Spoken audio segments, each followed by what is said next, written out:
Hello, everyone. Good morning and good afternoon. Thank you for joining us on this third session of the Effective Ways to Increase Vaccination Rates Symposium. We're glad to have you. Today's topic will be about vaccine hesitancy, what makes COVID-19 different.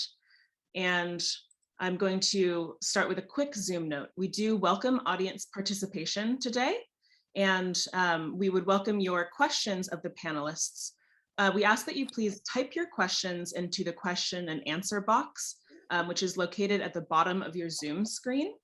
There's a button that says Q&A with two speech bubbles. If you click that at the bottom of your Zoom screen, it will pop out a question box where you can type your questions, and we will be posing them to the panelists throughout the session. You also have the ability to view questions asked by other attendees, and you can upvote the questions that you want to see answered. So those are at the top of our screen. With that Zoom note, I will hand over to our moderator for today, Dr. Anya Schifrin. Dr. Schifrin is the Director of the Technology, Media, and Communications Specialization at Columbia University's School of International and Public Affairs. Thank you so much for moderating today, Dr. Schifrin. And for attendees, full biographies of our speakers today will be available in the chat box.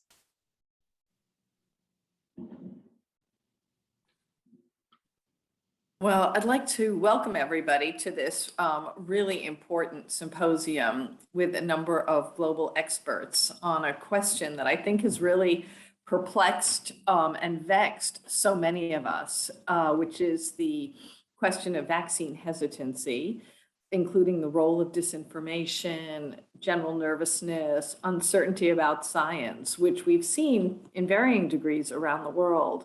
We have joining us a number of experts on this subject. I won't go into all of their details and illustrious biographies because you have that in your information about the event, but we'll be having a really lively discussion and looking at different countries around the world, especially the US and South Africa, new research on some of these problems. And we'll have plenty of time for discussion as well with the audience. So I believe that the first presenter will be Dr. Sarah Cooper. And so I would like to invite you to present your findings. Thank you so much for being here, and to everyone in the audience, and to Harlow Wang for all her hard work, Wilmot James, ICER, Columbia University, and the illustrious speakers. Thank you very much. Hi, everyone, and thanks very much, Dr. Schifrin. So yeah, I'm going to kick us off by giving us a bit of a picture of the South African context and what we know about the extent and also drivers of COVID-19 vaccine hesitancy in South Africa.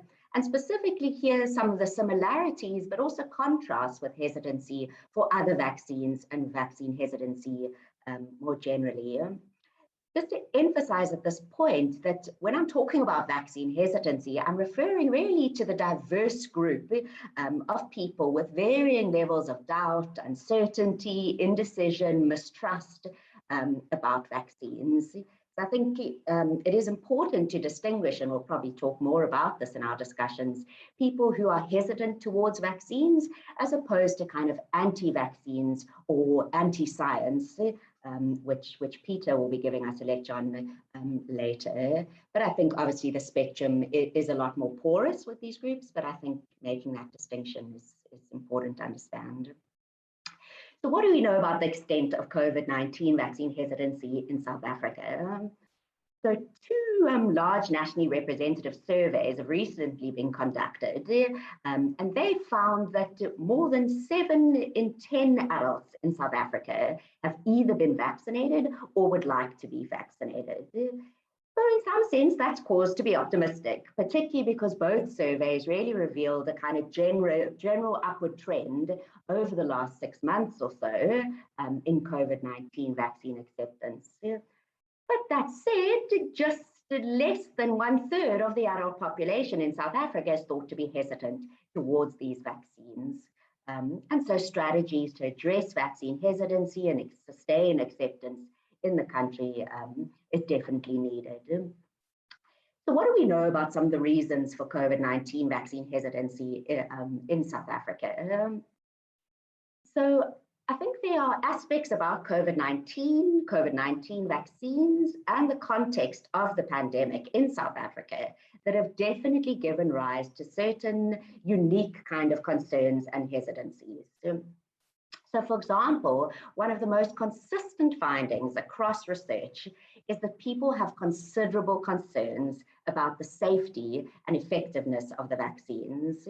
So some of the main reasons for people not wanting to get vaccinated are really concerns about the novelty of the vaccines and that they've been developed and tested and approved in such a short space of time. So there's a lot of hype and media attention in South Africa on issues related to disinformation, conspiracy theories, occult perceptions, and the like as drivers of COVID-19 vaccine hesitancy. And definitely these issues play a role. But I think more attention really needs to be placed also arguably on the legitimate worries and fears and concerns people have about the safety and effectiveness of COVID-19 vaccines. And we found that these concerns are driven or exacerbated, at least in part, by firstly the kind of highly uncertain and shifting landscape that really has characterized the pandemic. So rapidly changing knowledge about the disease, new and emergent strains of the virus, constantly changing travel bans and lockdowns in our country. And then I think secondly, and definitely not unique to South Africa, there's also been an explosion of information about COVID-19 and COVID-19 vaccines across diverse sources and platforms, and often kind of contradictory messages and misinformation across sources. And so we found that these issues are really generating a kind of, if you like, unprecedented amount of fear, uncertainty, anxiety, and confusion in South Africa that kind of we don't see with other more routine kind of vaccines that have been around for decades and don't have sort of as much hype around them. Another issue that we found that is also unique to COVID-19, but more related to the sort of socioeconomic context, is that the pandemic in South Africa and arguably many other countries has had dire economic consequences. So with all the lockdowns, restrictions, the pandemic has generated and exacerbated poverty, food insecurity, lack of social support, unemployment, and really a real sense of kind of hopelessness for so many communities. And what we found is that amongst other really important issues related to this has also been a driver of COVID-19 vaccine hesitancy. In this kind of context, really has generated a climate of alienation and anger and loss of confidence of those in power. And so some individuals and communities feel kind of resentful being asked to vaccinate and take part in a kind of public good initiative when so many of their other needs and concerns are being neglected. So those are some of the sort of unique features about COVID-19 vaccine hesitancy in South Africa that we are finding. That said, there are also many overlaps and similarities with hesitancy towards other vaccines and hesitancy more generally. And here, probably the key issue that we have found is that like vaccine hesitancy more generally, COVID-19 vaccine hesitancy in South Africa is an inherently social phenomenon. So we found that COVID-19 vaccination views in South Africa are influenced by a range of complex social factors such as age, race, class, geographic location, politics, trust in government and science, amongst various other sort of complex social factors. And this social nature is not unique to COVID-19. We found the public views about diverse range of vaccines and vaccination programs in South Africa and elsewhere for that matter are deeply embedded in the social worlds in which people live. I think often dominant understandings of vaccine hesitancy, including in relation to COVID-19 vaccines, so often sort of focus on individual and psychological determinants. But I think our and others' research in South Africa is really pointing to the need to kind of understand and then address the sort of more social and community levels of influence. and this both with COVID-19 vaccine hesitancy and vaccine hesitancy more generally. Another key overlap that we have found is that COVID-19 vaccine hesitancy is in some cases part and parcel of more general vaccine hesitancy or anti-vaccination in South Africa. So for example, recent surveys suggest that about a quarter of those South Africans who don't accept COVID-19 vaccines are opposed to vaccines in general. And so in these kind of cases, hesitancy or non-acceptance towards COVID-19 vaccines is arguably driven by sort of more general vaccine hesitancy, and at times the more kind of extreme sorts of anti-vaccination, anti-science sentiments that I think Peter's going to be talking a bit more about. Unfortunately, it works in both ways. So we're also seeing that the pandemic may be exacerbating more general vaccine hesitancy and anti-vaccination trends in the country. So again, some surveys have found that beliefs in the serious health side effects of vaccines and preferences for infection-acquired immunity have increased since the pandemic. And so we're seeing a kind of interacting relationship, if you like, between the pandemic, COVID-19 vaccine hesitancy, and vaccine hesitancy more generally. So I think I'm going to stop there. I could go on. I hope this has given a little flavor of the situation in South Africa and some of the sort of differences and also similarities we in our setting are finding around COVID-19 vaccine hesitancy and hesitancy more generally. And I think this has all sorts of implications for how we think about addressing the situation, which I'm sure we'll come to in some of our discussion. Thank you.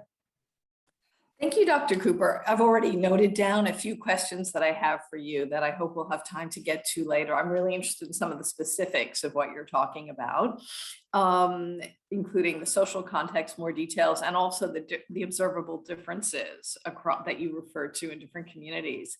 But hopefully we can get to that later. And until then, I'd like to really thank Dr. Rosenthal. We had a little bit of a preview of some of your ideas. I'm really looking forward to hearing the full presentation. So thank you very much for being here. Thank you very much for having me here. And it's amazing to be on part of this panel with such amazing co-speakers. I want to start by saying that much of what Sarah just described in South Africa is very true in the United States as well. And I'm going to mostly give you a perspective, a United States perspective. But I do think it's important, also embedded in what she said, and what I think is important to understand is that vaccine hesitancy is very driven by the cultural context, and sometimes the country cultural context, and sometimes the more microcosm of a more local community. And it does differ. There is some general principles of vaccine hesitancy, but it does differ across diseases and across vaccines to some extent. Today's session was entitled, What Makes COVID-19 Vaccines Different? And I want to start by 2 points in which I would say that they're not different. And I think, like Sarah said, in South Africa, there are ways they are different and ways they are not. One is that we have seen before that anytime you have either a new vaccine or particularly a vaccine for a disease that has not been a previously vaccine preventable disease, there is much slower uptake, and that there's always been slow uptake for new vaccines. I come to the vaccine world from the world of STD, vaccines for sexually transmitted diseases, and vaccines for adolescents. And I can say that we rolled out a new vaccine for pertussis, which families were used to protecting kids from through vaccination, and nobody really paid that much attention. There wasn't a lot of particular hesitancy. At a similar time, we rolled out the new HPV vaccine, for which there had never been a vaccine, and there was a lot of hesitancy.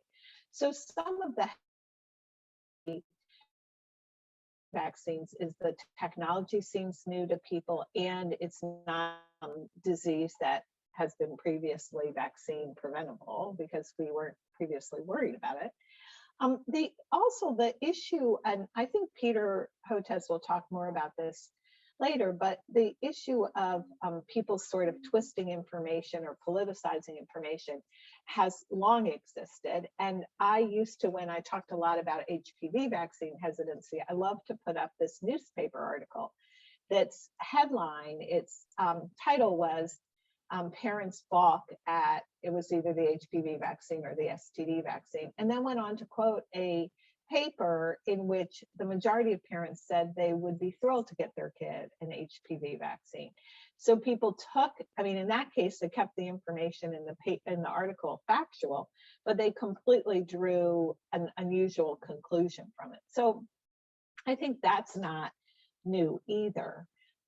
What is a little bit interesting to me and a little bit different about COVID-19 vaccines is that particularly the work of my colleague Greg Sept from Indianapolis has shown that when you ask, this particularly started when we were concerned about vaccines for diseases that are sexually transmitted, that what parents in particular make a decision about is not really the mode of transmission, but how fatal or serious the disease that you're preventing against. And one would think that people would be very worried about protecting against this disease, as it's clearly serious and potentially fatal. But for those of you who were on yesterday, you saw the when Amanda McClellan put up the different types of vaccine hesitant people, and one in the corner was the COVID-19 skeptics. I think we do have a problem sometimes with this disease that people aren't even necessarily buying into the fact that the disease is relevant. There also is just a greater urgency about getting people vaccinated. So to move the world out of lockdown or out of the dire economic principles, a slow uptake makes a big difference in this vaccine. Those are sort of global comments. I wanted to give you a little specifics of a study that we are just completing and in the process of manuscript preparation. We have a sample of approximately 1,200 United States, people from the United States. It's drawn from a nationally representative panel. And the data was collected in April. We're gonna have the ability to go back and sample this group a year later next April. So it'll be interesting to see how they evolve. But at the time of April, we classified much like what Sarah was saying about in South Africa. We had 67% of the sample we classified as vaccine acceptors because they either already had been vaccinated or they were saying as soon as they could get the vaccine, because in April, not everybody had access yet. We had about 14% who said they were waiting to see and for there to be more experience with the vaccine, and about 19% that we classified as non-acceptors.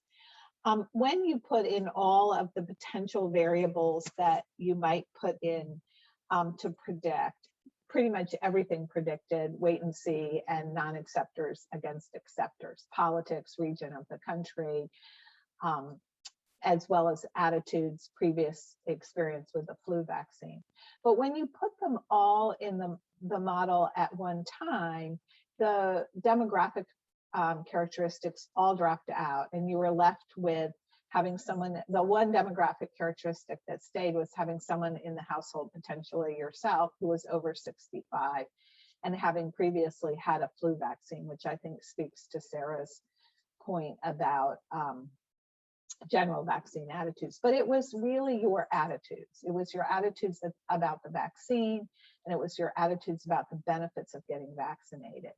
And I do wonder two things. One, I wonder if we are doing a disservice when newspaper article after newspaper article makes it about politics, when really within political views, there are attitudinal predictors that are much more important probably, and that if we focused on that rather than continuing to polarize people, would that help? There was a New York Times article just yesterday that showed when you compared counties in Wyoming to counties in Maryland, the Republican counties in Maryland were much more likely, had higher rates of vaccination than they did in Wyoming. So why don't we talk about how it's about attitudes?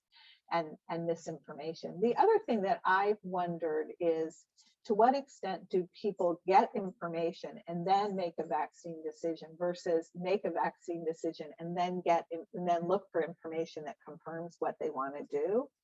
And I think if we understand how people get to information, it would be helpful. But we also then looked at, well, what are some practical things that you can do that might change? And so one thing we asked the participants is, if we gave you $600, if you were a vaccine hesitant, so either wait and see or non-acceptors, if we gave you $600, if we gave you $1,200, would you get vaccinated? And interestingly enough, about 25%, 30% said yes, that with a financial incentive, they would get vaccinated. And it makes me again wonder, could we have moved the curve if we'd offered financial incentives earlier? And again, there we found a difference between wait and see and non-acceptors. So people who were hesitant, but not anti-vaxxers, people who felt more positively about the vaccine were much more likely to be motivated by an incentive. Similarly, we looked at attitudes about mandates. And mandates are, we were talking earlier, mandates are a way that the United States has done for years to get people vaccinated. That's how everybody gets their childhood vaccines. And in this sample, we asked a variety of categories of people who should have mandates. And in general, people have mandate attitudes, although there is some difference that people are in general more positive about immunizing all healthcare workers as opposed to just having an all adult mandate. There were about 20% of our sample who thought mandates just shouldn't happen at all, ever. And about 13% who thought you should just mandate it for everybody. So I think that understanding how we can use mandates and how we can use mandates to make vaccination have sort of more benefits. So in New York, if you want to dine inside, you have to be vaccinated. So I think that what really COVID-19 has done is raised the public awareness of the issue of vaccine hesitancy. It's raised awareness of the cost of vaccine hesitancy to the vaccinated. And the question is, can we use this to say, this is not going to be our first vaccine, we need people to get vaccinated, and I mean, our last vaccine where vaccine hesitancy is a problem. So can we use what we're learning to figure out more effective strategies, which strategies work, and implement them earlier so that we can move the curve of percent vaccinated up faster? So with that, I will turn it back to the rest of the panelists.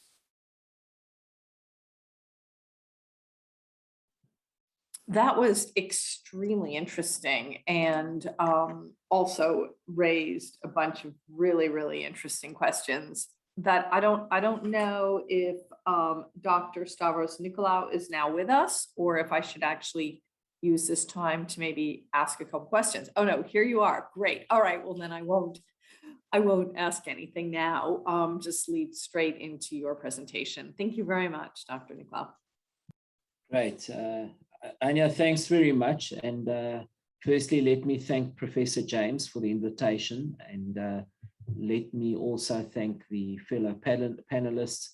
I think we're seized with probably one of the more critical discussions in the global vaccine rollout. And as with the previous two speakers, my two colleagues, I'm going to be a little idiosyncratic in terms of South Africa. And although there are many similarities, I think just listening to the first two speakers between the US situation and the South African situation, certainly with respect to vaccine hesitancy and some of the trends that emerge therefrom, there are differences, however, and I'm going to try and in my 10-minute slot, try and point out some of these differences. I have prepared some slides, which I think, okay, I'll try and breeze through these slides. Otherwise, I'll never stick to my 10 minutes. But suffice to say, if I can have the next slide, suffice to say that these slides are available after this panel discussion, freely available to anyone that would like to receive a copy. So where are we as South Africa at the moment in our vaccine rollout? I think firstly, we started off rather slowly with a number of setbacks. And I think that the first setback in part speaks to some of the hesitancy trends that we're seeing. Our first setback was that we were able to undertake genetic sequencing, or genomic sequencing, I should say, of what was then the beta variant, and we were able to establish that there was a beta variant, and it was unresponsive. I shouldn't say unresponsive, there was a lack of efficacy with the vaccine that we had just procured vis-a-vis the beta variant. And that required us to sort of swivel, pivot into a new vaccine. And there was a delay with this. So initially, we had an undersupply of vaccines, and we didn't have sufficient capacity to roll out where we wanted to be at. That's not our problem any longer. So we are 9 months into the South African rollout. We have sufficient supply. We've built up both extensive public and private sector capacity.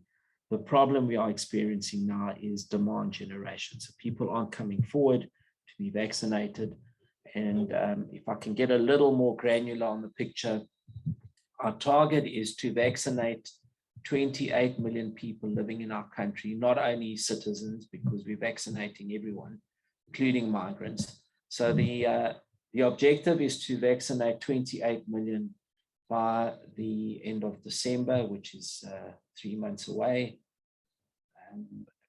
We currently sit with, as you can see from the graphs I'm putting up, we're sitting at, as at yesterday, we had administered 7.2 million first doses. We are only using 2 options at present in South Africa, Pfizer and Johnson & Johnson.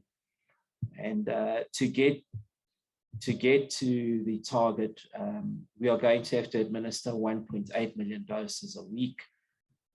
We are currently doing around 900,000. We were going along very nicely in June and July. In fact, we had record months, or record weeks, I should say, in July. And we thought we might even vaccinate 28 million before December at that rate. But then, as you will see from the top graph, what happens is every time you introduce a new age band, and we had a risk algorithm according to age. So every time you introduce a new age band, you get a sudden acceleration, and then it starts plateauing out. Well, I'm afraid there are no more age bands that we can use in South Africa any longer, because we're at the 18 to 34 band.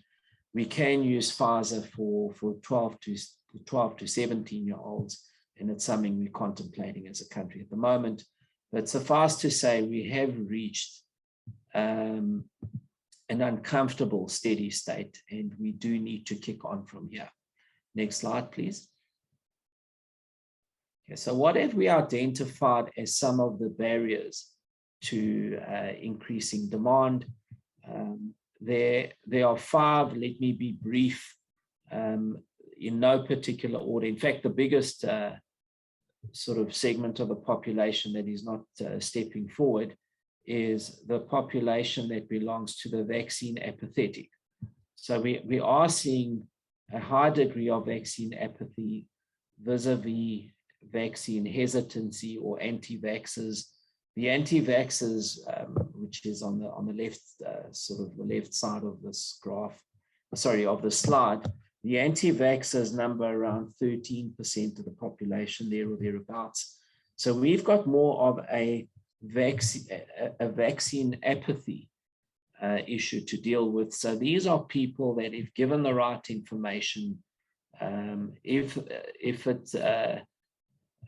there's an enabling environment established or created for them to step forward and be vaccinated, then they will do so. Of course, there is an element that is hesitant. There's a group that's open to being persuaded by incentives. And there's another group, given again some of the idiosyncrasies in South Africa. There is a group, of course, that practically cannot go and get vaccinated, either because they cannot afford the transportation or don't have access to the technology. Our program is built on an electronic vaccine data system, the EVDS, which does require some smart technology in order to be registered. Next slide, please. Okay, so if I'm to summarize where the different categories of unvaccinated people in our country at this point in time, I sort of gave you 5 categories. As a strategy, as a country strategy, we are largely focused on a vaccine apathetic group and also taking the vaccines to people. So up until now, which has realized us, 17 odd million doses of first doses at least. We've had a strategy of taking people to the vaccine. We are now inversing that and looking to take the vaccine to the people.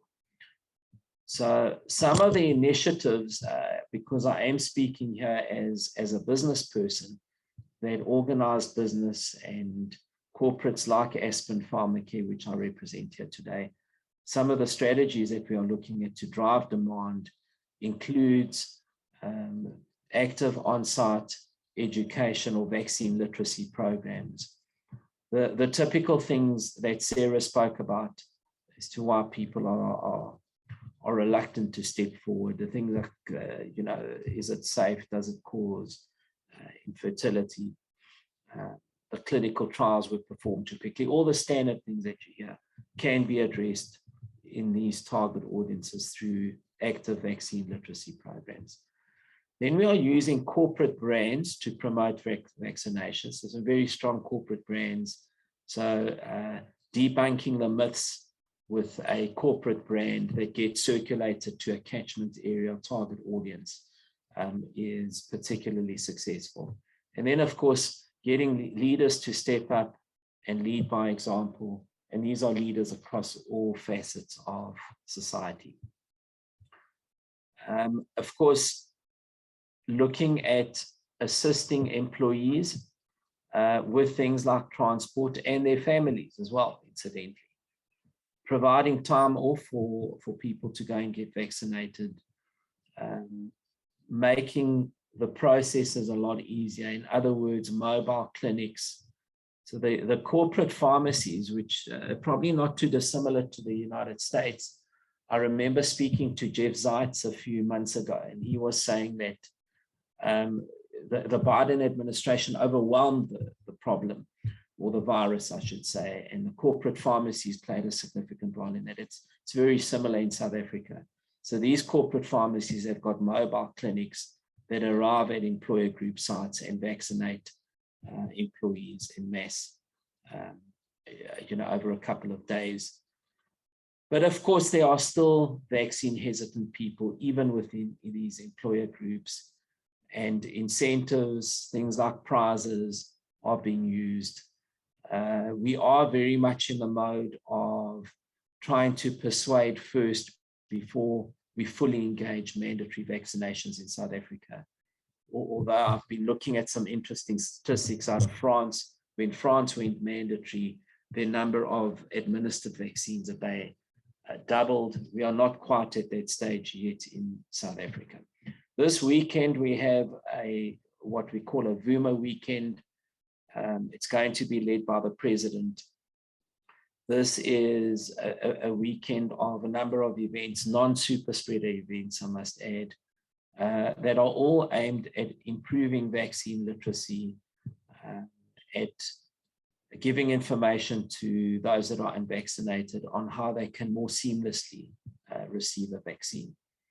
And then, of course, the final point, I guess, which, as I said, we are not yet ready for as a country.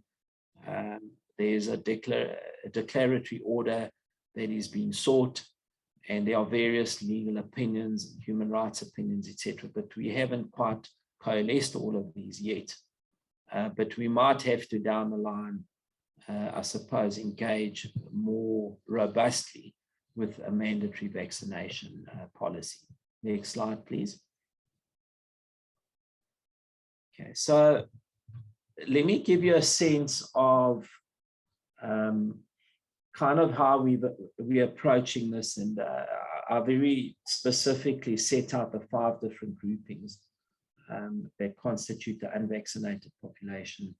And you'll see the x-axis here demonstrates the effort required, and the y-axis looks at vaccination coverage, percentage of adult population, of course, with at least 1 dose. So you can see where we are as it earlier this week, sitting at around 30%. And then you can just see the amount of effort,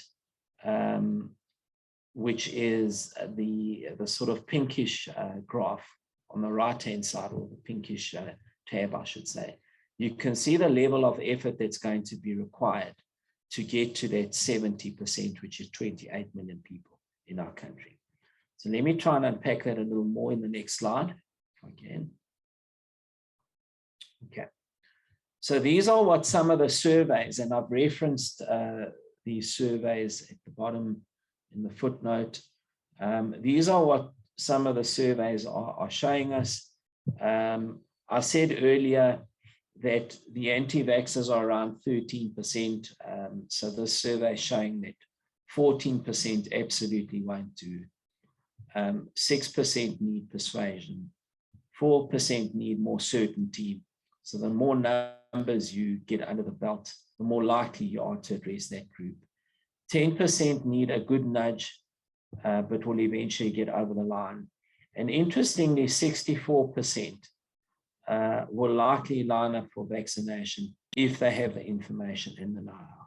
And it's our focus in the immediate term is the green tab that I'm showing you here.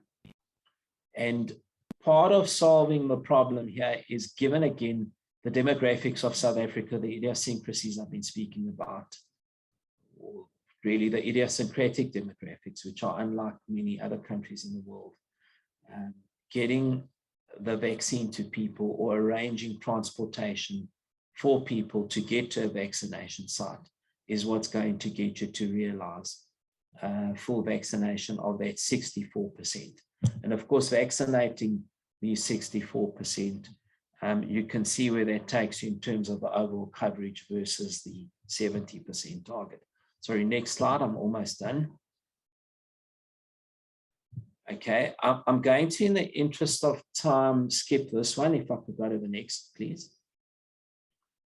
Okay, what's interesting, again, idiosyncratically speaking, and again, it's speaking to the South African demographics. We've kind of categorized the socioeconomic dynamics in 3 groups. You'll see when I circulate these slides exactly who's in these 3 groups. But what's interesting is that the more affluent groups, which is group C on this graph, a smaller percentage are saying that they would definitely take the vaccine, versus the less affluent, which is group A, which has a 58% yes, will definitely take, versus 35% in group C. So the relevance of all of this, of course, is it is allowing us now, with the new strategy of taking the vaccine to people, to become a lot more targeted around both the messaging and the instruments and vehicles we use to get people vaccinated in these different socioeconomic groupings. So this was, for me, quite an eye-opener. It's not something I expected, because you generally think the more affluent people will have more information and are more likely to say yes, they will be vaccinated. But I think we are finding a reverse trend here, which is quite interesting. And this is all, of course, very informative in terms of how we devise a strategy in the second phase, which is taking the vaccine to the people. Let me go to the last slide, please, if I may. Okay, I'm going to skip this one and go to the next one. Okay, so let me end off with this slide because, I mean, this is the crux of it. So how are we looking to make it easier for people that are vaccine apathetic and to a degree those that are vaccine hesitant? How are we looking at doing this? Okay. So first of all, we're going to, speaking a little to what Jeff Zeitz sort of gave us a heads up on a few months ago and the VUMA weekend that I spoke about, we're going to flood the market with information and a lot of it's debunking myths, reassuring information, getting, and you'll see later on, user champions, whether it's a bishop at a church or a sporting hero or a business leader, etc., to help assist with this information, reassurance and dissemination of that information. We've also had a number of celebrities taking the shots live on TV. I've been involved in many of those. Okay, this will obviously, I think, put some perspective on how you remotivate those that have lost interest in this apathetic period. We've just come off a third wave as well. So I think when you start having declining numbers, of course, people become complacent. We are going to play on the convenience factor, the mobile clinics, and arranging for transportation, positive user experience, and then, of course, the user champion mentality that I spoke about earlier. So these are some of the things that we are looking at commencing from this weekend, the VUMA weekend. Okay, let me just take the last slide. This is the absolute last one. Sorry, I've overstayed my welcome here.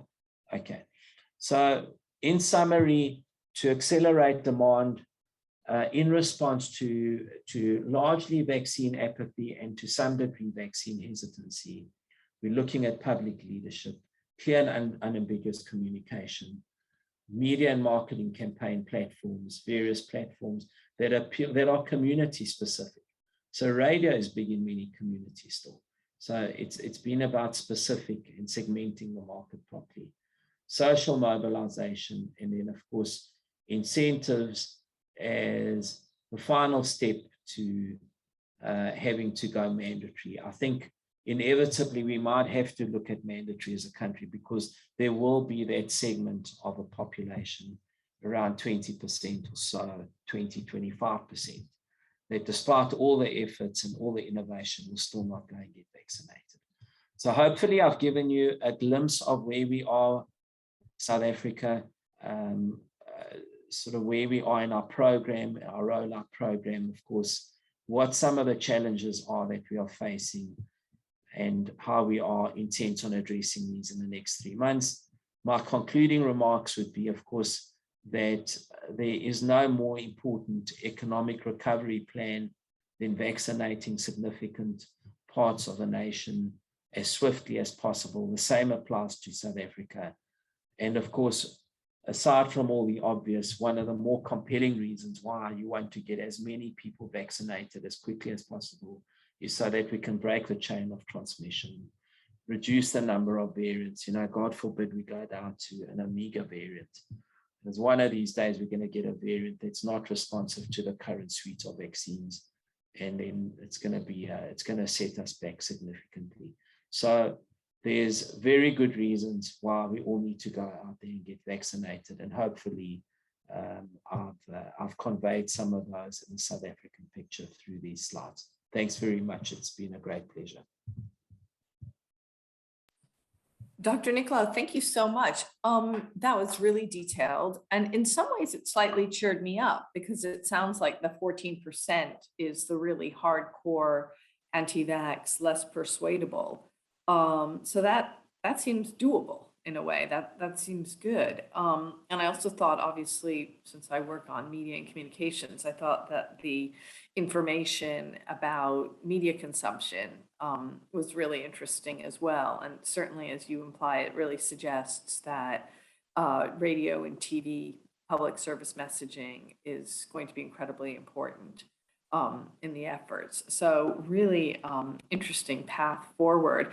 I'd like to invite the panelists to weigh in here and comment or ask questions of each other. And we can also take some audience questions, and we'll have more time for audience questions later. Do Dr. Rosenthal, Dr. Cooper want to come in and ask anything or say anything further on the basis of these other presentations?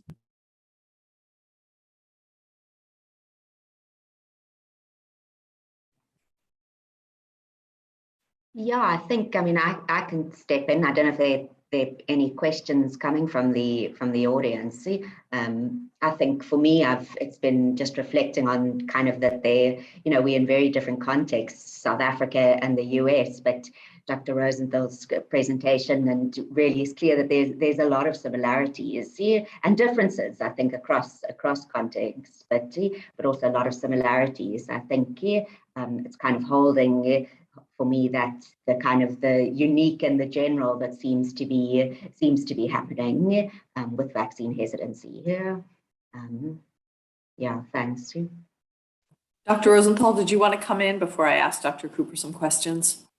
Sure. I would agree with what Dr. Cooper just said, that there are a lot of there are many similarities, and the one that I think was just pointed out that people forget is very real in the US is that there are people who have trouble getting to vaccination sites, figuring out what you're supposed to do, fears of things like immigration status. And so I think we tend to forget that those kinds of making it just complicated, the people who would like to get vaccinated but sort of feel overwhelmed by systems exist. The systems problems may be different, but they exist across all countries. There is that population that we need to make sure we attend to. But I will let you ask her questions. Sure, great. No, it's super interesting. So Dr. Cooper, a couple questions. I think one thing that has come up in the Q&A and also I'm interested in is you said that there were social contexts, right? And different rates of hesitation or concern in different demographic groups. And I'm wondering if you could be more specific, and also how do your findings stack up against what we just heard from Dr. Nicolaou? Do you have similar findings, or did you break down by similar demographic groups?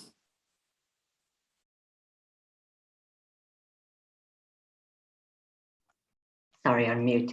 Yeah, thanks. I think Dr. Nicolaou, we are citing some of the same surveys. There's sort of been a couple of sort of big nationally representative surveys in South Africa that I think a lot of us are drawing on, and I think we both drew on that. So drawing kind of on the findings from those surveys. So, for example, yes, so they are finding, it's again, as Susan was saying, it's complex in different surveys. There's all different factors that kind of are coming up, and so to have definitive conclusions, one has to be cautious with. But I think, so for example, one of the big factors is age. So the surveys are really finding that older adults have less concern, and really the kind of, so thinking of the one nationally representative survey conducted by the Human Sciences Research Council in University of Johannesburg, found that amongst the 18 to 24 age group, the acceptance rate was 55% compared to kind of in the 70s, sort of the average. So age is a big issue. The surveys are also showing issues around race, so maybe shaping vaccine acceptance. So what is coming out quite consistently is white adults seem to have the lowest rates of acceptance.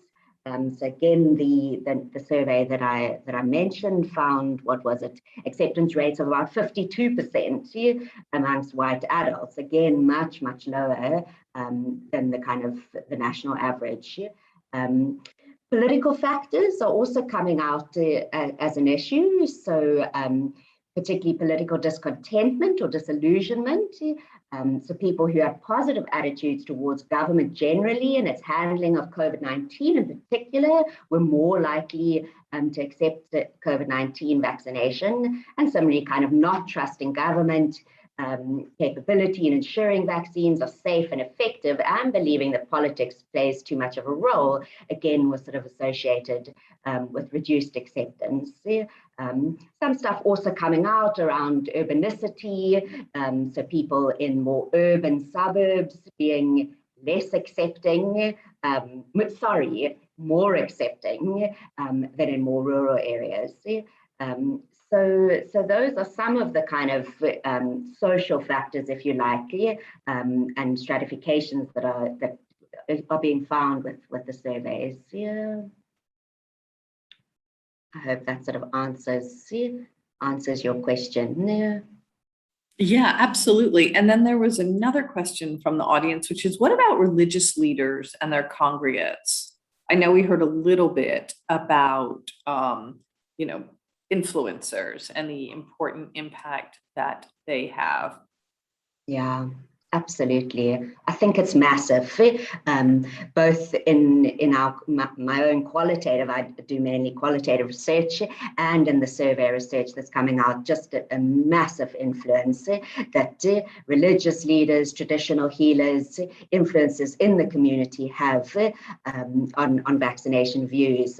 I'm just looking again, another nationally representative survey, the NIDS CRAM survey. I'm just looking here. They asked for respondents who didn't answer that they strongly agree to the question of willingness to vaccinate.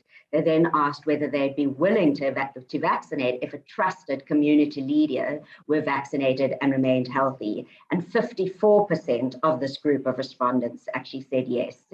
And then interesting also amongst those who said they strongly disagree with the statement about accepting vaccination, 40% were willing to change their minds if a community leader was vaccinated and stayed healthy and promoted vaccination. So I really think it's an issue that we're not doing enough of and need to tap into, of the kind of identifying who are the influencers in communities and drawing on them and bringing them into initiatives to kind of promote and acceptance and trust around vaccination. And then a last question before we welcome Dr. Peter Hotez, but there is a question from the audience while we're on the question of religious influencers. Are there observable differences between different religions, different belief systems? For example, in New York, obviously, the Orthodox Jewish community has had lower rates. Are there any comments we can make about that in either South Africa or the US? So let me try and have a stab at it. It's certainly not a homogeneous view. And I think there are different nuances with different congregations and religious sects, etc. Probably the most difficult one to deal with is the one that says that we are in God's hands and God will look after us. It's a very difficult notion to rationalize with that. I've experienced that personally in various working sites that we visited. So there's, I suppose, a congregation or religion specific hesitancy or even anti-vax in some cases, but then there's an overall narrative that says we're in God's hands, we're God's beings, and God will look after us. And even a bit of, God will turn against us if we take this. I'm not even relating it to the mark of the beast and all of that. I think there's, that's a different sort of a different segment of the religious population that you're looking at. But generally, those are some of the trends and or narratives that play out in South Africa. And we also find that if you're going to get religious leaders as either sectorial or societal leaders to speak, you have to be extremely sensitive to the target audience that you're putting these people in front of. Thanks very much. Excellent. Thank you so much. We have a whole lot of illustrious people in the audience. I see Don McNeil's here. We've got some great questions on messaging and media. And I think I'll hold that second sort of group of questions so that we can hear Peter Hotez's presentation. But I must say that I think that this really detailed, segmented studies that you've all got is just very, very helpful in charting a solution and hopefully a way out of some of this. So thank you very much to everybody. And I'd like to welcome Dr. Peter Hotez.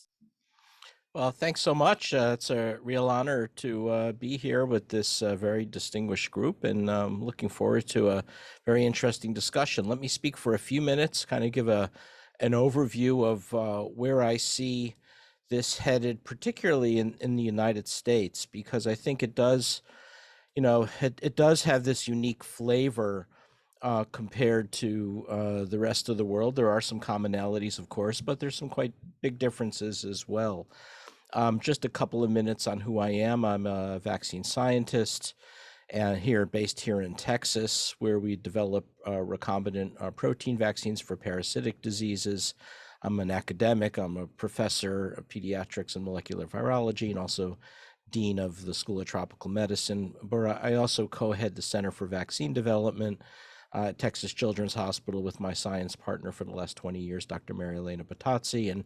And we've also, about 10 years ago, working with the New York Blood Center, we adopted a coronavirus vaccine program, began making SARS and MERS vaccines, and then took a pivot to make a COVID-19 vaccine when the information came out about the sequence on bioRxiv in January 2020. Our team got permission to continue working in the labs and turn around this very interesting recombinant protein vaccine, which is the receptor binding domain on L-hydrogel with a TLR9 agonist. And what's great about it is there's no limit to the amount you can make. It's highly effective in non-human primates, great neutralizing antibody in people and in phase 3 studies, low cost, ease of production.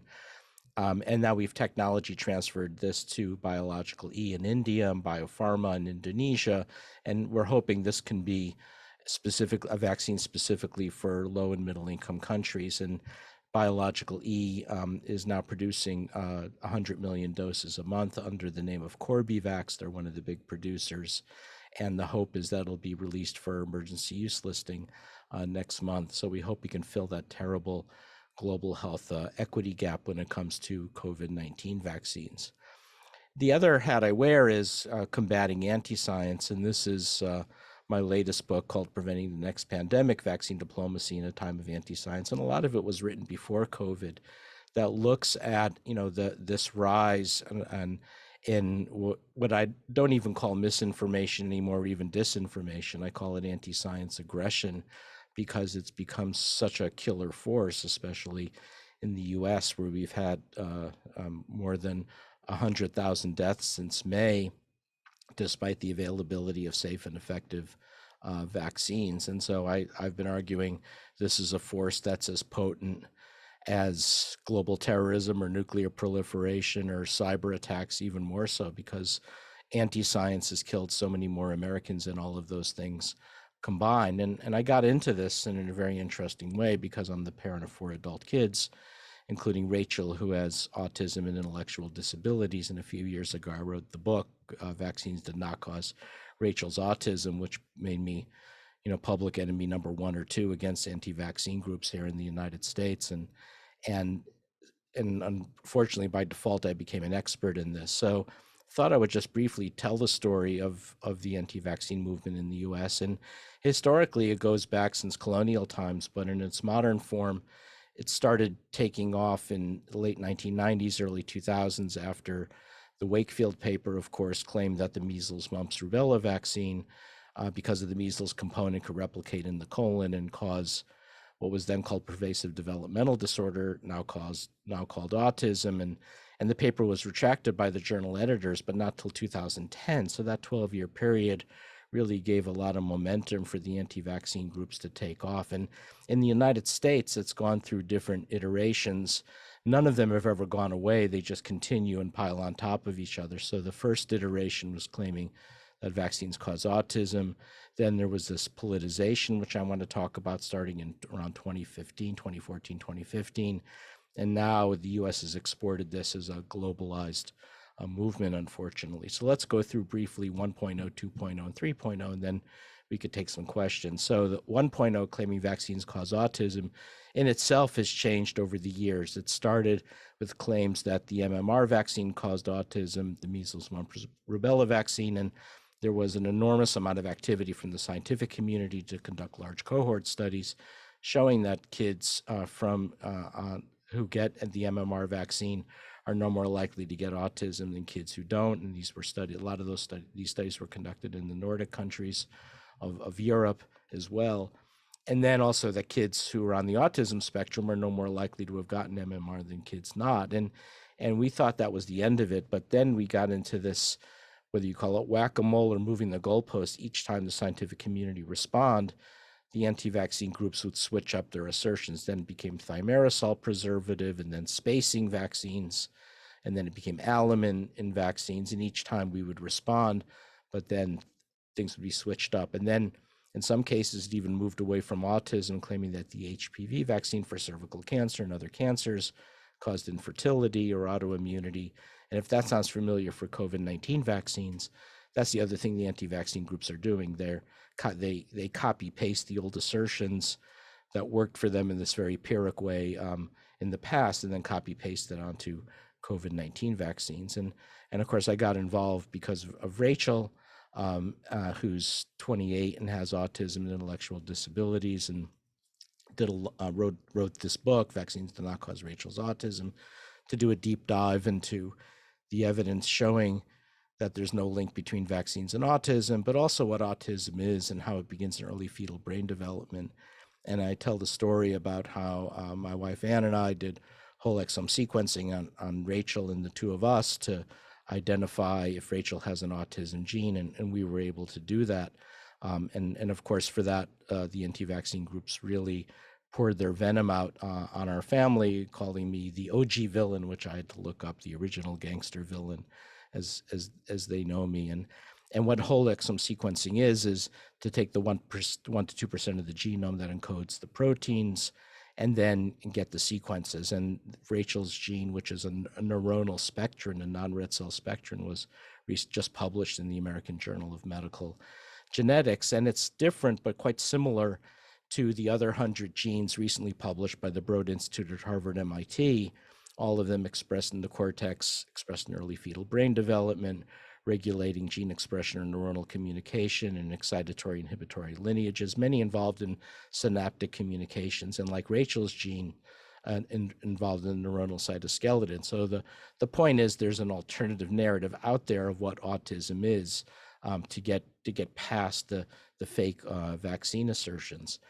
But then they switched it up. So I like to think that because of what I've done and my colleagues have done, we took some wind out of their sails. And but by 2013, 2014, so many kids were unvaccinated in California, for instance, Southern California, Marin County, Orange County especially, that predictably a measles epidemic occurred in Southern California between 2014, 2015. I know Donald McNeil, who's in the audience, has written a lot about this, and that actually caused the California legislature to appropriately shut down the vaccine exemptions. And that was the right thing to do. But what it did was it did have the side effect of giving renewed vigor to the anti-vaccine movement, where they reinvented themselves under the banner of health freedom or medical freedom. And it really took off in Texas, where it allied itself with the far right of the Republican Party, the Republican Tea Party, where there was actually a political action committee was formed receiving Republican Tea Party donations to lobby the state legislature to make it easier to opt kids out of getting vaccinated. So we're now up to over 70,000 kids not receiving their full complement of vaccines in Texas, and this doesn't account for any of the 300,000 homeschooled kids. And particularly strong around the suburbs of Austin, up in North Texas. And so I found myself working on vaccines at the epicenter of the anti-vaccine movement in the United States. And then in 2020 and 2021, they expanded to glom on protests not only against masks, but not only against vaccines, but masks and social distancing. And this is what's leading to this defiance against vaccines that we're seeing from the far right and now being amplified nightly on the conservative news outlets. So here's the situation in Texas, for instance, where you can look at vaccination rates, the darker colors, higher vaccination rates, very much corresponding to the blue areas, blue being Democrat, red being Republican. And so there's a clear partisan divide, and we have counties in Texas where practically nobody's vaccinated, and these are all conservative strongholds. And this is one of the hardest things to learn how to talk about as a physician scientist, because all of our training is basically says you don't talk about Republicans and Democrats and conservatives and liberals, and we're supposed to be beyond that. But I've not found a way to talk about it other than to talk about it. And the New York Times, and some of this is from Charles Gaba, but the New York Times, David Leonhardt published these very impressive graphics a day or two, I think it was yesterday, showing how this clear partisan divide among COVID deaths due to low rates of vaccination and among the conservative right has really been so self-defeating. And the bottom line is 100,000 Americans have lost their lives since May, pretty much in this Delta wave, essentially all of them unvaccinated despite the availability of vaccines. And the projections from the Institute of Health Metrics is we'll lose another 100,000 before the end of the year. So this is death by disinformation, death by anti-science, which I think is now one of the leading killing forces in the United States. And this is why we have to have this discussion. The other piece to this is not only trying to discredit the science, but discredit the scientists. And so we're hearing about attacks on scientists from the conservative news outlets at night. I had Laura Ingraham and the governor of Florida go after me the other night, and I'm looking at this and I'm saying, I'm not even connected to Florida. Why is the governor of Florida going after me? And of course, they go after Tony Fauci and others. So this has become a full-on anti-science movement or aggression that's now been inextricably linked to conservatism. And I don't really quite understand it, since historically, the Republican Party was never anti-science, right? I mean, Lincoln started the National Academy of Sciences, Eisenhower started NASA, George W. Bush started PEPFAR. So this is all kind of new and twisted, and trying to understand the basis of it and how it links to past historical efforts to discredit science and scientists, whether it's in the Stalin era or other authoritarian movements. And now we're exporting it. So now, sorry for the misspelling there, but now the same style of health freedom, medical freedom, anti-vaccine activities they've been having protests the last few weeks in Canada, which never has really had that before. And now we're exporting it to anti-mask, anti-vaccine protests in Berlin, Paris, and London. New York Times and BBC's reported that it's linked to QAnon and even neo-Nazi groups. So it's taken this very dark and twisted turn. And if that weren't complicated enough, you've got now reports from US and British intelligence saying that Putin and his propaganda machine is using this as a wedge issue to further divide our country, and piling on a whole system of what's being called weaponized health communication to further spread that divide between conservative and liberal groups around science and vaccines. So this is what it looks like. I think this is a piece I wrote in the Daily Beast, that these are the three heads of the anti-vaccine movement. And the important part here is the Biden administration is now starting to work to go after some of the social media companies, especially Facebook. And I think that's fine. And I do think the social media techs have had a role in this, YouTube as well. YouTube is now committing to taking down a lot of the content, but it still doesn't get to the source. And I think that's the part of the discussion that I'm interested in having today.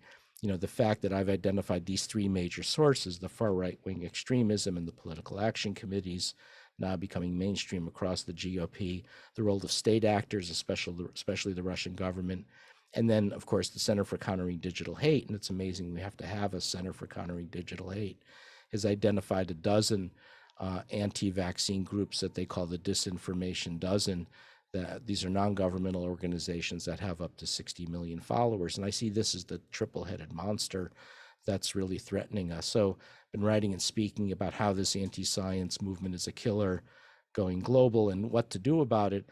I'm not sure I really have the answers, but I do think this has gotten to a point where it's gone beyond the expertise of the health sector. So what I've suggested to the Biden administration is, look, this is so beyond what CDC can do, and they haven't really had much interest in the past in taking this on, because when I write about it in the past, they say, Peter, we're not talking about it because it'll just give it oxygen. Well, of course, it's got all the oxygen it needs, but now it's reached a point where I think we have to bring in Homeland Security and the Justice Department, the Commerce Department, State Department because of Russian involvement, and we have to do it because it is such a potent killing force, and doing this at the level of the United Nations as well. So I'll stop there and see what people are thinking. Dr. Hotez, thank you so much for this. And first of all, just wanted to thank you for your service and your work. And I'm so sorry that you and your family have been attacked by these people for so long. That must be really awful. And so, well, they say the army of patriots is going to hunt me down, and I don't quite understand why they need a whole army. It's just me and Ann and Rachel and the cat. I would think one patriot's more than enough. Maybe two patriots, but certainly don't need a whole army of patriots. But there you are. Well, thank you so much for continuing to speak out and for not being intimidated and silenced. So that's really, really thank you. One thing I was wondering is we often talk, especially like, I think that in journalism, that Dirty Dozen report that you alluded to that came out in March. And one thing I was wondering is the financial incentives, because it seems like a lot of these anti-vax influencers are making money off of spurious treatments. And I was wondering if that's true or if that's not true. And as you say, is this something that truth in advertising and the commerce laws can be deployed about, one of consumer protection? I mean, we've got this problem in the US, or not problem, but we have this situation in the US where we have this very strong First Amendment. And so for lots of the dis and misinformation on Facebook and YouTube is protected. So some of the discussion that we've had in the world of political ads is whether consumer protection laws can be deployed. This is something that Ann Ravel from the Federal Elections Commission has talked about. Yeah, no, I think it's a brilliant question, because I think we do need to look at what levers we can pull and push and what the federal government can do. And you're right, there are very strong First Amendment rules, and appropriately so. But we've been able to do this for global terrorism, right? We've been able to take down content and do other things despite the First Amendment, and very effectively. And again, I argue that anti-science has killed more Americans by far than global terrorism ever has. And what are the things that we can do? And hence the reason for the interagency task force. In terms of the financial motivations, I think there are definitely some. I think this is but when we've tried to look at it, the numbers don't quite add up. It's kind of like dark matter and dark energy, and there's something missing there that we can't quite account. So yes, they're monetizing the internet, selling fake nutritional supplements and autism cures. And if you ever go to the Amazon.com website and look at books on vaccination, it's all fake anti-vaccine COVID conspiracy books. I think my ranking of the Rachel book is one of the highest pro-vaccine books. It's like 25 because it's preceded by all the fake books. So there's clearly money to be made, but if you were to add all that up, there's a piece missing, and I think we still really need good investigative journalists to do a deep dive on the money trail, because I think it's a lot of political donations from the far right, and traditional far right donors have been putting money into this through the political action committees, but we still don't have a sense of that yet. At least I don't have a sense of that yet. The Washington Post did do that article a few years ago about two New York finance people who had funded some of the original videos on YouTube. Right, but that's a tiny sliver of that's the right. pie, and so. But I think we need more we need more. And I have been approached by a number of really important journalists and journal outlets, and they say they'd be interested in looking into it, and they start it, but then I don't hear back. I think it's still pretty daunting, and if people have other things to do as well, but I do think it's important to take on. Yeah, I mean, I'm thinking about Jane Mayer's piece in the New Yorker recently that looked at which are the donors that are funding all of these overturn the election results.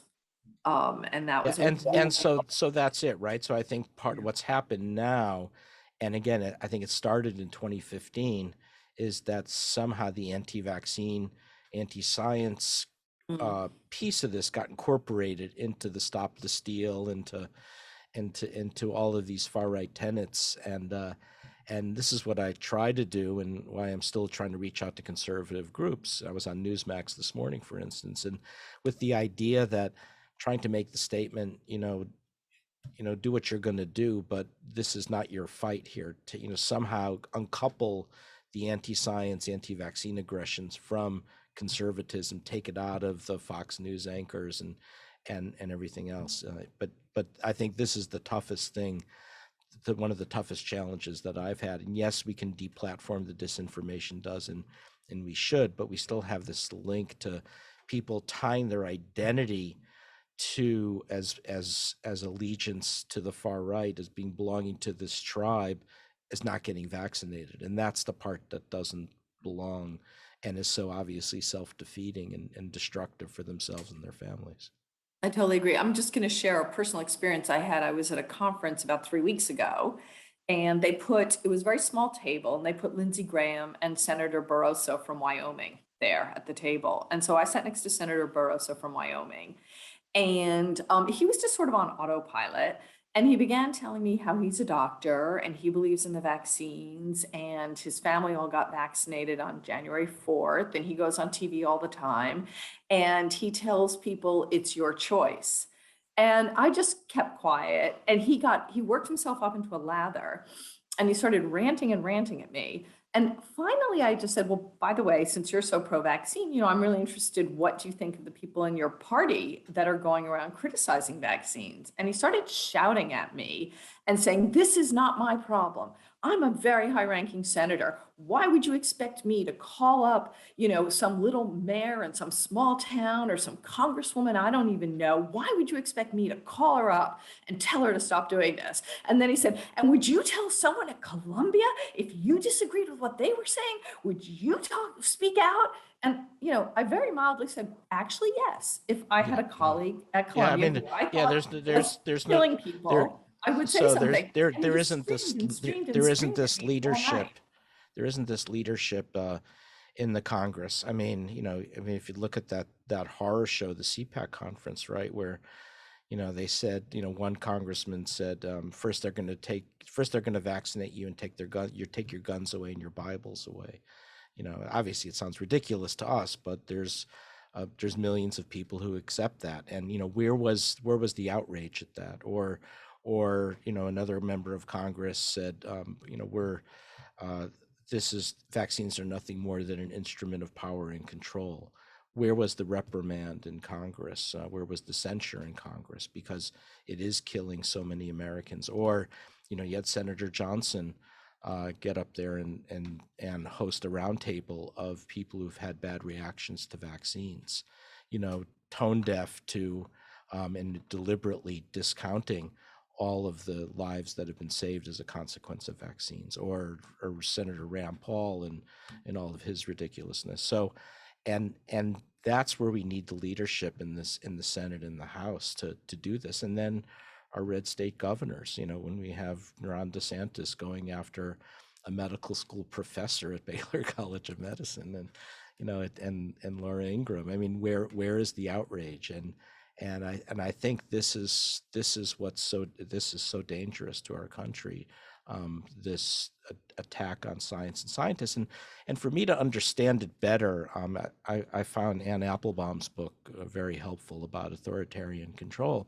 And I'm reading this and I say, yeah, this is what it is. This is what Stalin did during the Great Purge, right? By sending Vavilov to the Gulag so Lysenko could promote vernalization, leading to the starvation of millions of Soviet peasants in the 30s and 40s.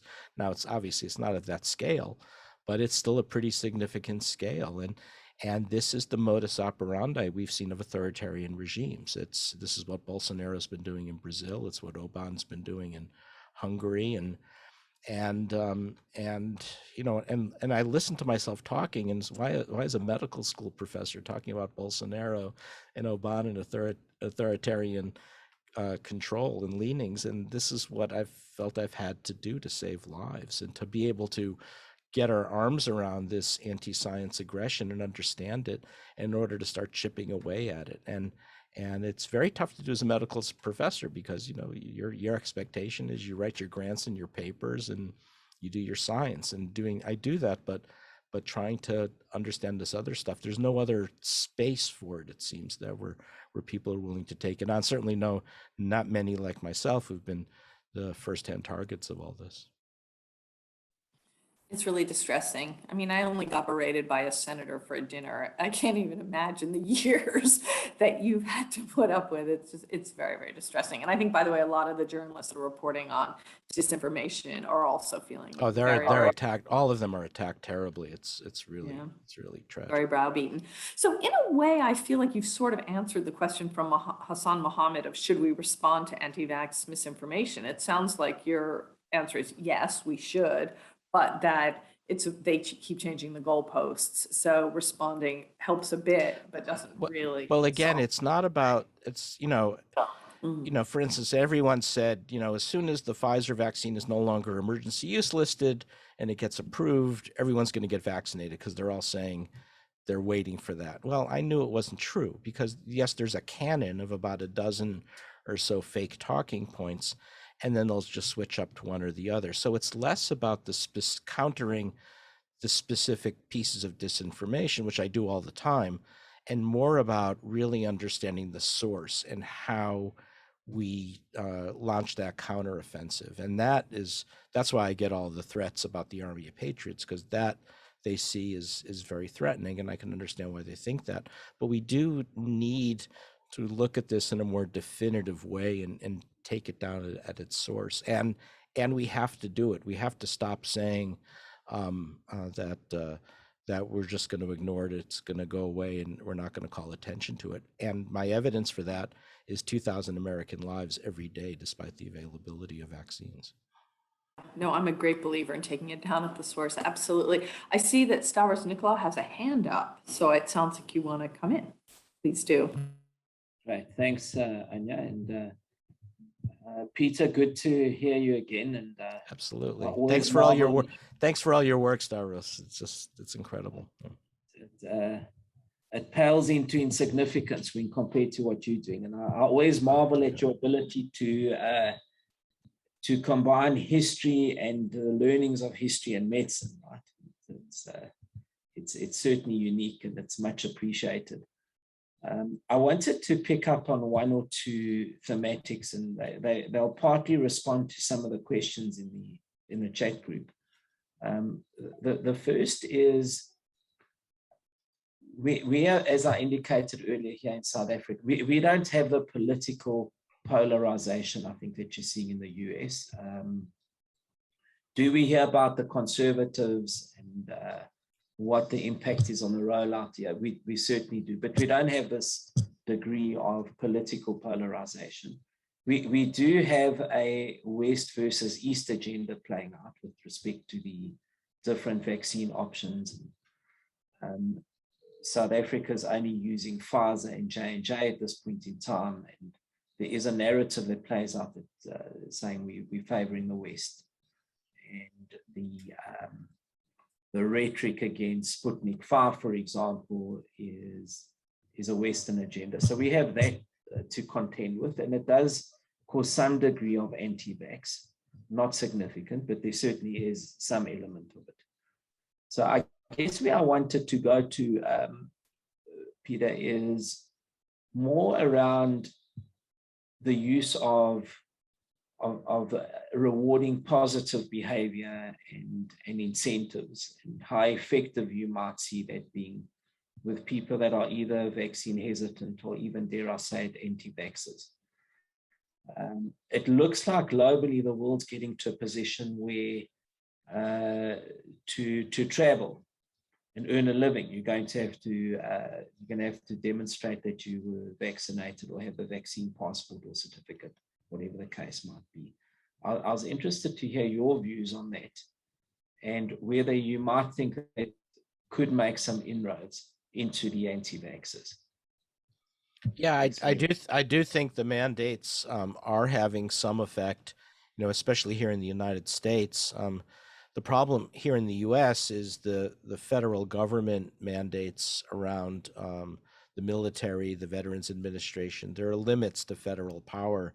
So much of it by design from the founding fathers, the Constitution was around strong states' rights, and so that there are limits to what we can do there. So I do think travel restrictions around vaccinations for countries saying you have to show proof of vaccination, I think all of those things will help. I think the other thing that's helpful in a terrible way is the fact that so many people who've in the past been refusing vaccines are seeing loved ones, colleagues, friends get sick and go into the hospital and starting to realize maybe this COVID thing is real. So there is some modest overcorrection, but that's still, those things combined are still not enough to close the gap. I often try to think of how much of the things that I'm talking about, the disinformation does, and the pivot to the far right is relevant to, say, Europe or South Africa. I think there are pieces of it. What's interesting is what the Putin Russian government has been doing, and this has been reported by the Novatella analytics group, that he's working to specifically discredit competitor vaccines, the two other adenovirus vectored vaccines from J&J and from AstraZeneca in order to prop up Sputnik V. So, for instance, they say strongly whereas the other two adenovirus vectored vaccines have been shown to cause cerebral thrombotic events. Certainly, they're extremely rare. That's not the case of Sputnik V. Well, the reason it's not the case for Sputnik V is because it's being heavily marketed and pushed on countries that do not have pharmacovigilance systems or adequate pharmacovigilance systems, so they can't pick up those rare events. So no question that the Russian government, and it's not only Russia, there are other state actors as well, but Russia seems to be the most egregious, is having an impact there. So if we could use the United Nations for that purpose, I think that would be helpful. But I think we do need a deeper dive in understanding the forces that are driving vaccine hesitancy and refusal in other countries. And certainly Heidi Larson at the University of London has worked hard with her vaccine confidence index. And what impresses me is there are different drivers in different countries despite the commonalities.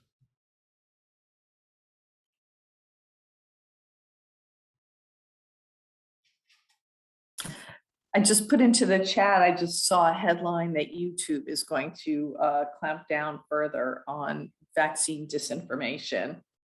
And they're going to remove all the videos claiming that vaccines do not reduce rates of transmission or contraction of disease.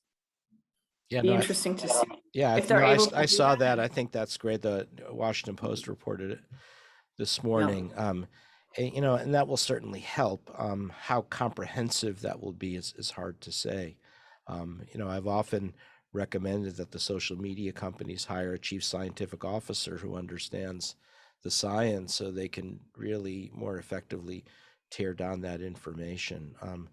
And the techs have been kind of half-hearted in this. They, when they're criticized sufficiently, they do scramble, do a few things, but then it kind of comes back to baseline again over time. So there's been mixed efforts, I think, by the tech giants to do something about this. I think there's no question that they've been very slow on all of these things. And if anybody wants more information about some of the thought processes inside Facebook, I would strongly recommend the book Ugly Truth by Cecilia Kang and Shira Frankel. Do any of the other panelists want to weigh in or address any of the questions here We've got quite a few. Why are the affluent more hesitant? Is it side effects? What can be done? Insured populations have higher rates of vaccines. Some criticism of press coverage. And another question. Anybody want to take any of those? Otherwise, I think I would ask. I'll just say it's not exclusively, the white Republicans tuning into Fox News and other conservative news outlets at night. There is significant in the U.S. vaccine hesitancy in BIPOC communities, Black and Brown communities, and I serve on a Rockefeller Foundation panel looking at this. Interestingly, the advocacy has been somewhat effective in chipping away at it. It's still there, and it was interesting. When I saw back in December, the two highest rates of vaccine refusal and hesitancy were what the Kaiser Family Foundation and Quinnipiac and others were calling the white Republicans, but also the African American community was quite high. And so I started going on podcasts from the various Black churches across the United States. And I was on one and talking to the pastor beforehand, and he seemed to say that things were getting a little better. And I said, what do you attribute that to? And he said, well, part of it are docs like you speaking out, but also he offered the members of the clergy kind of got together and created this informal network. And I think that was extreme. And I agree, I think that's been extremely helpful.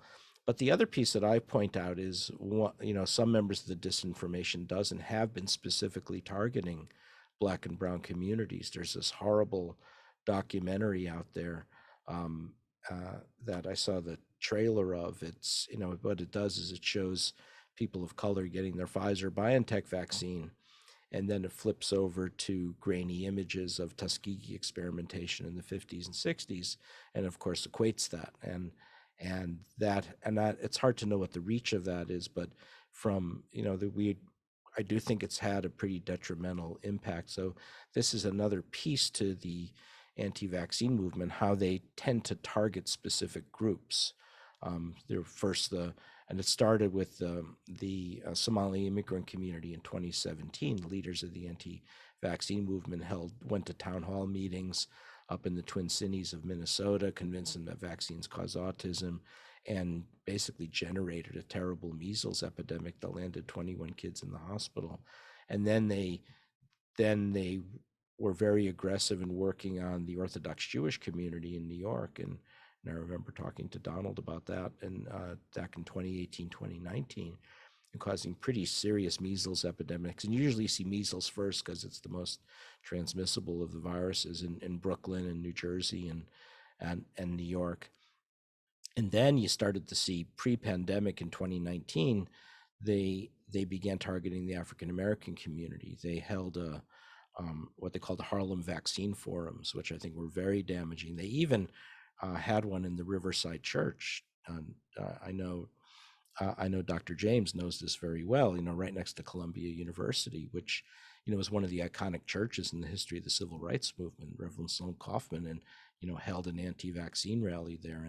And so I said, this is going to be trouble, if this continues. And I think it has. And I think this is part of the damage that was done with BIPOC communities in the COVID epidemic. Really, yeah, very, very discouraging. No, I think that's absolutely right. Here's an optimistic question, which was asked for Dr. Hotez, but maybe anybody would like, maybe any of the panelists would like to answer, which is, could this ultimately be good for the pro-vaccine, pro-science? Now will anti-vaxxers or vaccine hesitant learn that you die if you don't get one? I'll just chime in here and say that actually COVID has been financially disastrous for many media outlets, but trust in reliable information and the sort of, the big established brands actually rose in many parts of the world during the pandemic because there was a flight to quality.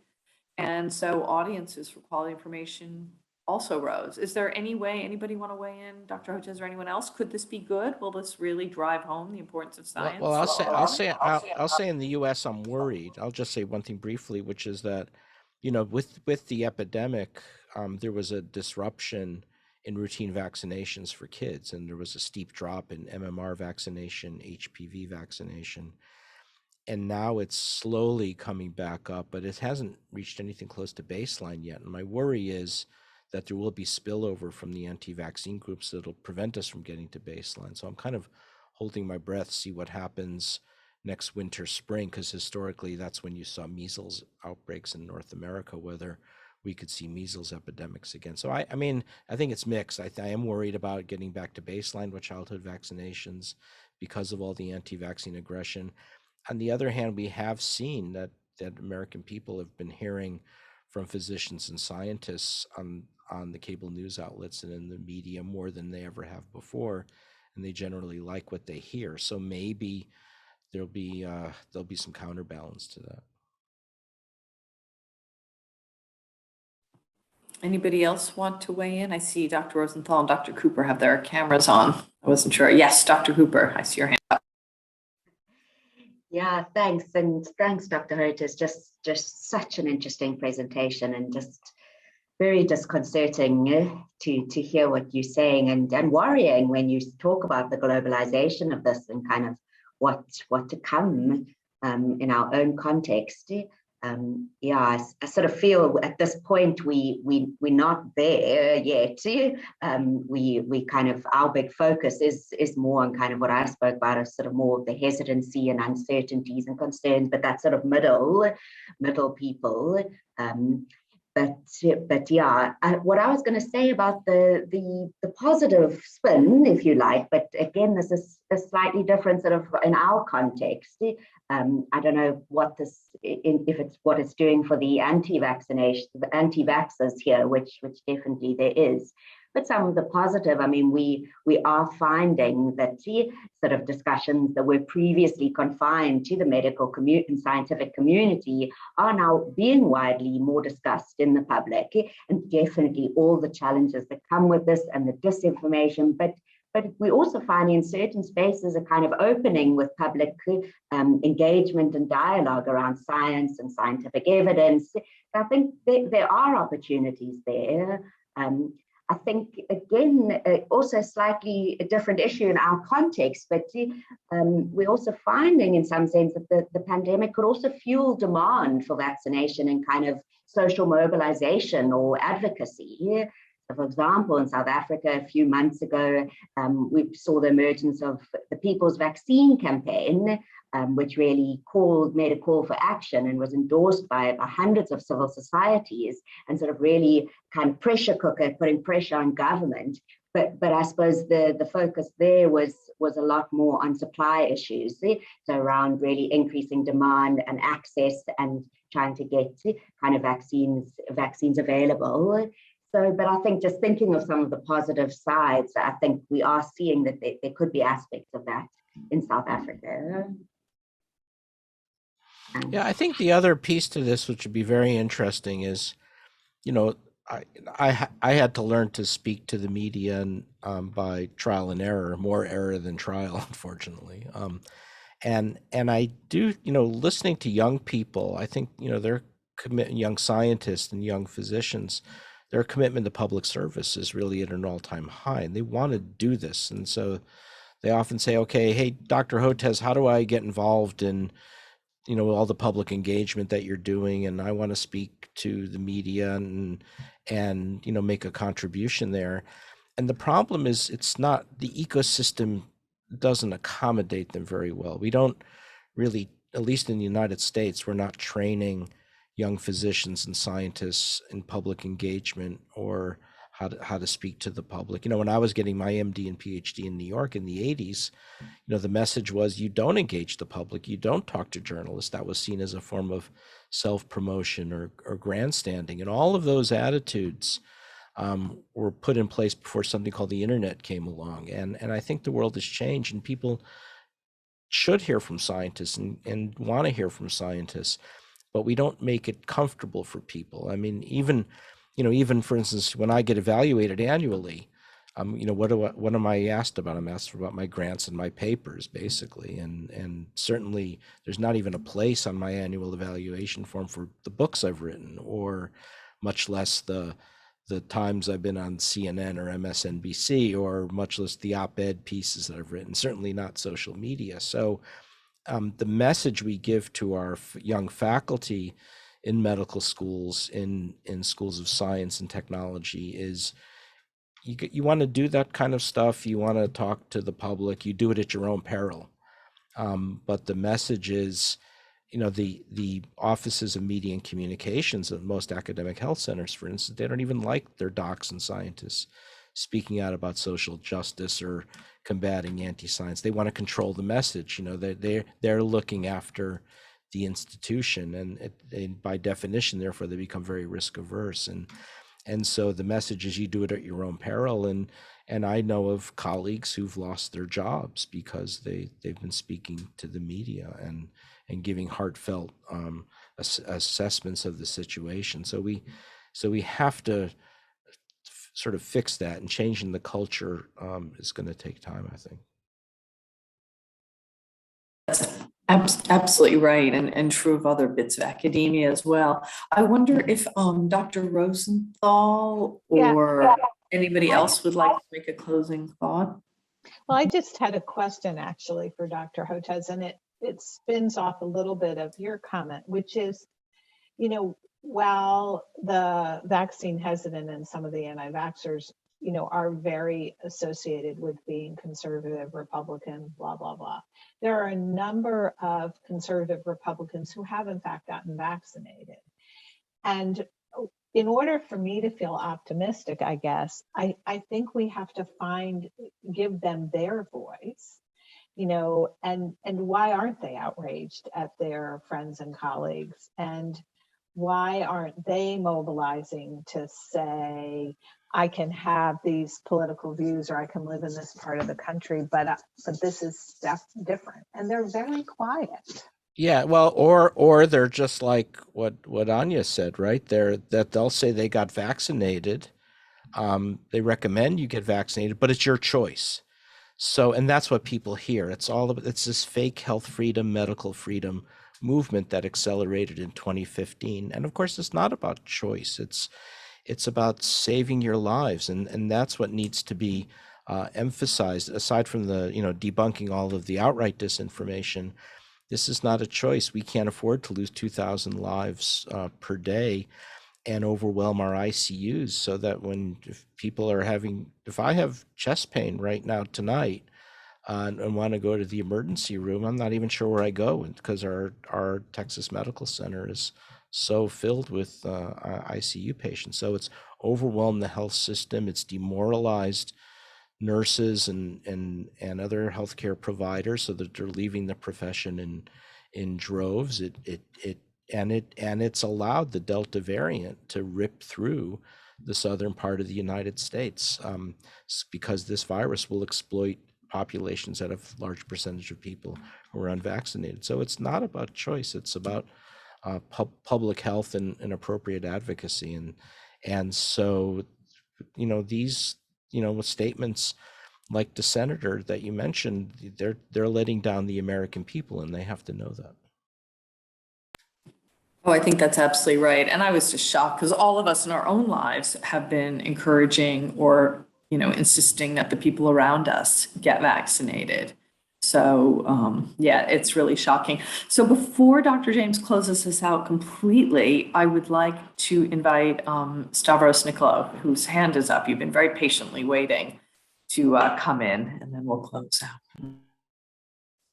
Thanks very much. I thought it would be remiss of me not to take some of the more South African-asked questions, or directed at South Africa.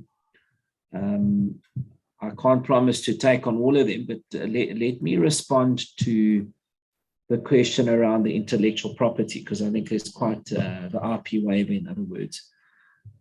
But before I do that, weighing in on whether healthcare workers, medical professionals should be taking on a more public persona or profile. I think in this day and age that we live in, I think it is important that they do. The unfortunate reality of the world that we live in right now is that you can have a sportsman who's got 500,000 followers, who carries more influence than a Nobel Science Laureate to his or her particular constituency. And I think if the medical fraternity remains silent on these issues because they have concerns about adopting a personal profile or persona, then I think the misinformation will run rampant. And unfortunately, it's who's got the most number of followers on an Instagram or on a chat group, etc., that is winning the race at the moment. The best way to rebuff that is to get medical experts out into the public to not only recount the facts, but also to rebuff and, when necessary, repudiate incorrect information. So I thought I should just weigh in on that point. But let me go to the RP waiver, and I have no intention of speaking for and on behalf of the President of South Africa, President Ramaphosa. What I can possibly give some view on is a more practical view. Firstly, an RP waiver is not going to solve the problem of countries that don't have local capacity. And I think if the pandemic's taught us anything, it's that you need local capacities to solve local problems. I think we're all well acquainted with the uneven distribution of vaccines, globally speaking. We've administered, you know the statistics probably better than I do, all of the panelists. We've administered in excess of 6 billion doses globally. Around 180 million of those have found their way into African arms. So I think there's no disputing the unevenness and inequity of the vaccine distribution. And we know the only way to solve it is through local capacities. Are we going to solve it through RP waivers? The answer is probably not. What will solve it is akin, and I think Peter will know this well, akin to what we did during the HIV crisis, which was more a regional epidemic rather than a global pandemic, right? We got voluntary licenses with technology transfers, know-how transfers, and skills transfers. And I know my company, Aspen, was a recipient of those, and we cooperated with many American companies, including Midwest-based airline Lilly in India, that was solving for an MDR TB crisis that manifested with two drugs, cycloserine and capromycin, which we landed up producing locally in South Africa in partnership with Lilly. So I think those are more important discussions. You know, an RP waiver is not going to give you a tech transfer or the know-how or any of that, right? Or the data for that matter. So I think that's a more practical and realistic solution. And it's one that's got a blueprint with HIV, and one that I think we are strongly leaning towards now with certainly with the Johnson & Johnson vaccine. J&J have gone out publicly saying they are in discussions with Aspen with respect to a full license on their COVID-19 vaccine. So hopefully, Louise, in response to your question, that gives you some additional color and context and flavor to that discussion. Thanks very much. I'll hand back over to the moderator. Well, thank you all very much. I think we could have gone on for a few more hours, and certainly there's loads more questions in the Q&A and comments and people sharing their experiences, which I think speaks to how seriously we all take this huge problem. So thanks everybody for sharing your research, your ideas. I certainly feel like I understand this problem a lot better now, and also have some ideas about solutions as well. We're running out of time, so I will thank the panelists and the audience and turn this over to Dr. James for the close. Thank you very much.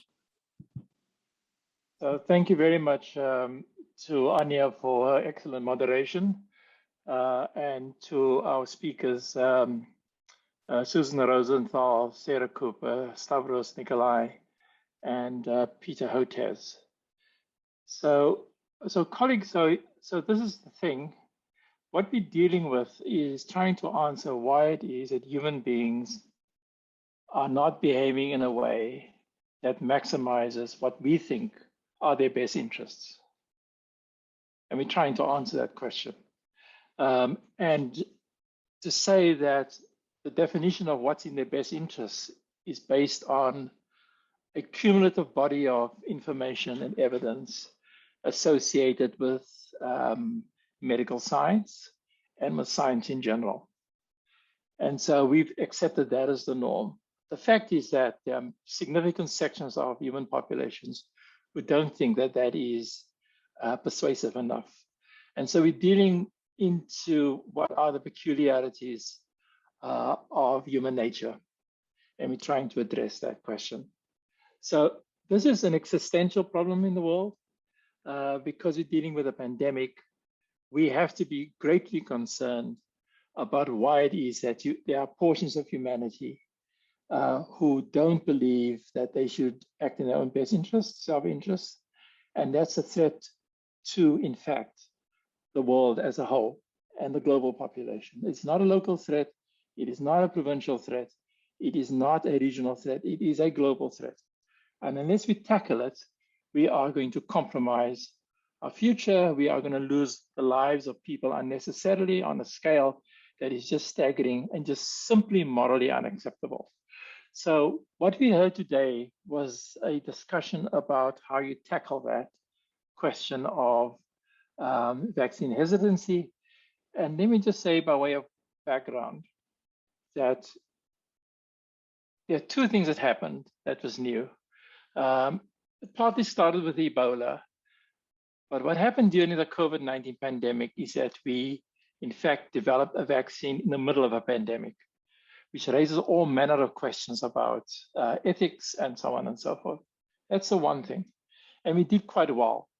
Developing the vaccines was not a short thing. It built on 20 years of medical science knowledge. But still, the health science community delivered in a remarkable way. So that's one thing. The other is that we discovered that because we needed to intervene, what's called non-pharmaceutical interventions, these are social interventions, prior to getting a vaccine, but even accompanying the rollout of vaccines in the developing world, that we did not understand enough about the social stratification, the social dimensions of why people are behaving in the way that they have. A lot of money went into the vaccine development side. Very little money went into understanding, using the tools that social scientists use. If you just look at the amount of money that's gone into surveys. So what's interesting today is that we cited national surveys. And I just wanted to point out that a group that I co-convene at Columbia and the University of the Witwatersrand called the Vaccine Safety Information Network.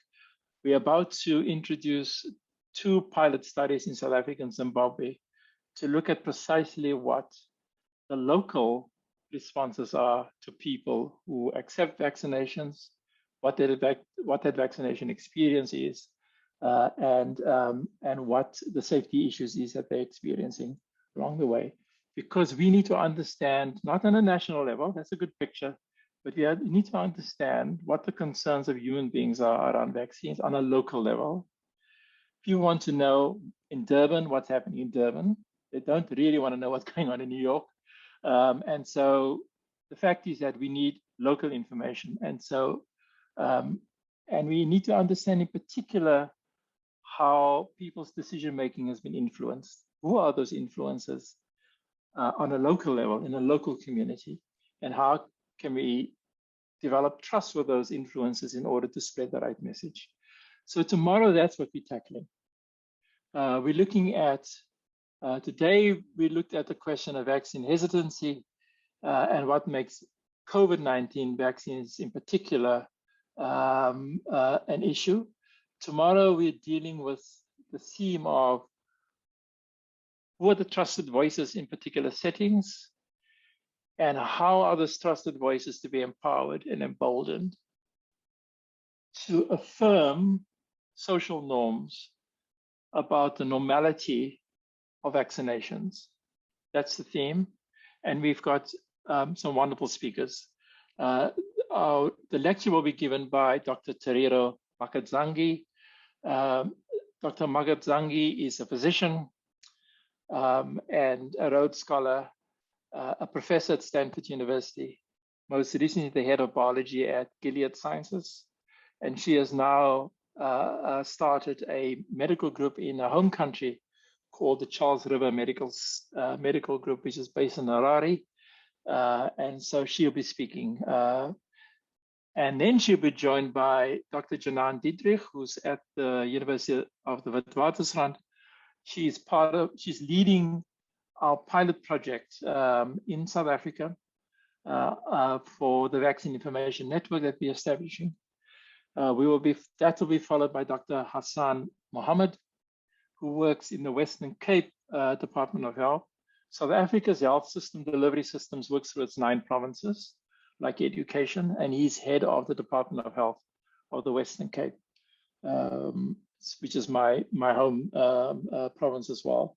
And following him will be Jonathan Strisco, who is with CHOP, the Children's Hospital of Philadelphia, and a really fabulous partner in pediatric education and training with Botswana, and it's called the Botswana University of Pennsylvania Partnership, BUP.